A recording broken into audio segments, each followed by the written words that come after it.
करने से पहले मेरी कहानी कुछ ऐसी थी। हम लोग गली में ऐसे घूमते रहते थे, कभी कंचे खेलना, कभी गिल्ली बल्ला। जब भैया ने एकेडमी खोली उस टाइम हम छोटे छोटे थे, ज़्यादा हमारी कोई एज वेज भी नहीं थी, ना कोई हाइट वाइट थी। तो उस टाइम भी भैया ने हमसे एक ही बात बोली थी कि मेरे पास आना।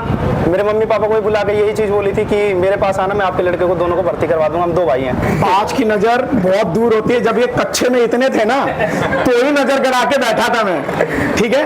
मैं देखता रहता था दोनों लंबे निकल रहे हैं, इनको मैं भर्ती पिद्दे से थे, मेरे घर के जस्ट सामने रहते थे। ऐसे कच्चे में कभी कभी तो बिना कच्चे के भी घूमते रहते थे। देखा मैंने इनको, नजर गड़ा के रखा था कि कहते हैं ना कि पूत के पैर पालने में तो मैं जोड़ी हूँ, मैं हीरे की पहचान रखता हूँ। तो उस टाइम भैया ने मेरे को कहा था, मम्मी पापा से भी यही कहा था कि इसको मेरे पास भेज दो, हॉस्टल में रखूंगा, अपने पास रखूंगा, मैं इसको भर्ती करवा के फिर आपको लौटा दूंगा। अब 319 बच्चों के बैच में से ना 298 या 299 बच्चे सेलेक्ट करवाए मैंने। तो मुंडे का मैं जब ट्रेनिंग चालू हुई तो हम लोग ऐसे चले जाते थे, कभी भैया ही बिठा ले। 3 बजे हम लोग बैट बॉल खेलने के लिए घूमते रहते, तो भैया अपने गाड़ी पे बिठा के चलो चलो वहीं रनिंग वनिंग करना, भैया के साथ में चले जाते, वहीं मार पिटाई थोड़ी बहुत रगड़ा वगड़ा मिलता रहता था। धीरे धीरे मन भी लगने लगा दौड़ भाग में। फिर जब 18-19 साल के एज में आए, एक बार ऐसे हम घूम रहे थे गली में दोस्तों के साथ में, तो भैया ने वहीं पकड़ लिया दोबारा से ही, कह रहे कहाँ घूम रहे तू। तो हमने बोले कुछ नहीं भैया, बस ऐसी। तो पूछने लग गए क्या करता है क्या नहीं करता, तो बताया कि भैया भी 12th चल रही है हमारी। तो भैया ने उस टाइम फिर बोला कि कल तू मेरे एकेडमी में आएगा, ज्वाइनिंग लेगा, मैं तेरे को भर्ती दिलाऊंगा। 12th के साथ साथ ये ड्यूटी भी करने लग गया था। और ये ड्यूटी एक करोल बाग में कहाँ पे कर रहा था? कश्मीरी गेट में। कश्मीरी गेट में जॉब कर रहा था। जब मैंने इसको रोका 18 साल, जब छोटा था जब एक बार पकड़ा था, और एक बार जब बड़ा हो गया 18 साल का तब मैंने इसको रोका गली के पास। एक दिन ऐसी जॉब से आया तो मम्मी बोलने लगी कि दोनों भाई ऐसे ही घूम रहे हो गाँव मेरे, और 1-2 भाई है ताऊ जी के लड़के, तो वो भी सरकारी जॉब ले रखे हैं अभी हाल फिलहाल में मेरे साथ में रेलवे में। तो मम्मी बोलने लगी सबके लड़के गांव में रह के भी वर्दी ले रहे हैं, तुम लोग पता नहीं शहर में रह के क्या करोगे क्या नहीं करोगे, घूमते रहोगे।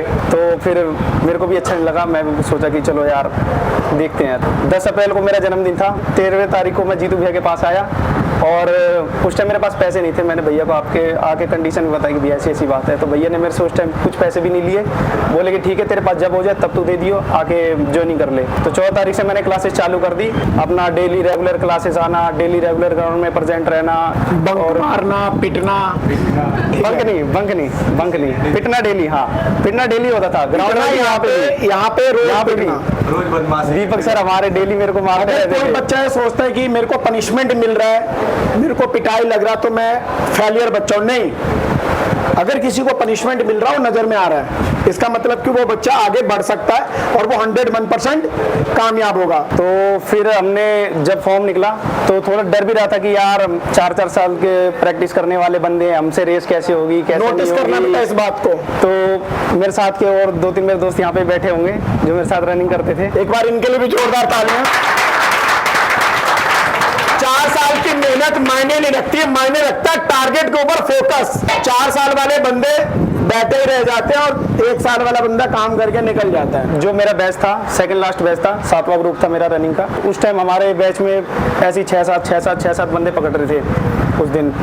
16 तारीख की भर्ती थी मेरी, 16 सितंबर की। मेरे ग्रुप में कम से कम 10 बच्चे थे हमारे ग्राउंड के, मुंडिका ग्राउंड के, जो अभी रोहिणी में चल रहा है। तो मुझे ये लगता था यार मेरे ग्रुप में 10 बंदे मेरे से जो ज़्यादा अच्छी रेस वाले हैं, मेरा क्या कुछ होगा, 6-7 बंदे ही पकड़ रहे हैं। जब ग्राउंड में उतरे तो सबसे पीछे बिठा दिया गया। पहली बार तो भर्ती मारने गए थे, वो जैसे ही बोला भीड़ एकदम चालू हो गई, हम लोग ऐसे देखने लग गए यार क्या हो रहा है क्या नहीं हो रहा, धक्का मुक्की खा रहे, गिरते पड़ते। फिर धीरे धीरे जब दौड़ना चालू किया, सेकंड राउंड तक बहुत पीछे थे, हमसे बहुत बच्चे आगे थे। तो जीतू भैया ने मेरे को एक बात बोली थी उस टाइम पे कि तेरे को भर्ती होना है ना तो ज़्यादा कुछ मत करियो, तेरे आगे 7 बंदे गिन लियो, 8वां बंदा तू गिन लियो, तू भर्ती हो जाएगा। ये मैं हमारे लिए भी लागू होता है बेटा, ठीक है। तो मैं धीरे धीरे देख रहा था 25 बंदे आगे, फिर धीरे धीरे स्पीड बढ़ती गई धीरे धीरे। थर्ड राउंड आते आते मेरे आगे में सिर्फ 3 बंदे थे, चौथा बंदा मैं चल रहा था। 6 बंदे हमारे ग्रुप में लिए, जिसमें से 2 बंदे एक्सीलेंट में गए, हम गुड में आए। फिर बीम हुई पास, सब क्लियर हो गया धीरे धीरे, और आज आपके सामने खड़ा हूँ। एक बार जो हर हफ्ते में एक भर्ती हो रही है चार्ली एकेडमी में। ऐसा दोस्त डाई हूं मैं, क्या हूं मैं? डाई। कैसा भी माल डालोगे ना अगर तरीके से उसमें भरमार माल अगर आ गया तो वो सामान बन करके निकलेगा ही, चाहे वो दिल्ली पुलिस का निकालूं, चाहे आर्मी का निकालूं, चाहे यूपी पुलिस का निकालूं, चाहे एमटीएस का। डाई बना चुका हूं, 13 साल ऐसी तैसी करवाए इसी लाइन के अंदर मैंने। तो अगर मैं रिजल्ट नहीं दूंगा ना तो कोई रिजल्ट नहीं दे पाएगा। अरे समझ में आ रहा है ना? मैं अपने माँ बाप बीवी बच्चे सबको छोड़ करके, मेरा सिर्फ एक ही कर्म और एक ही धर्म है, सिर्फ एकेडमी के अंदर बच्चों को किसी भी तरीके से मोटिवेट करके, मार के पीट के, पढ़ा के, दौड़ा करके सिर्फ एक काम करना है। क्या करना है? तो जब मेरे यहां से भर्ती नहीं होंगे तो कोई और भर्ती करवाएगा क्या?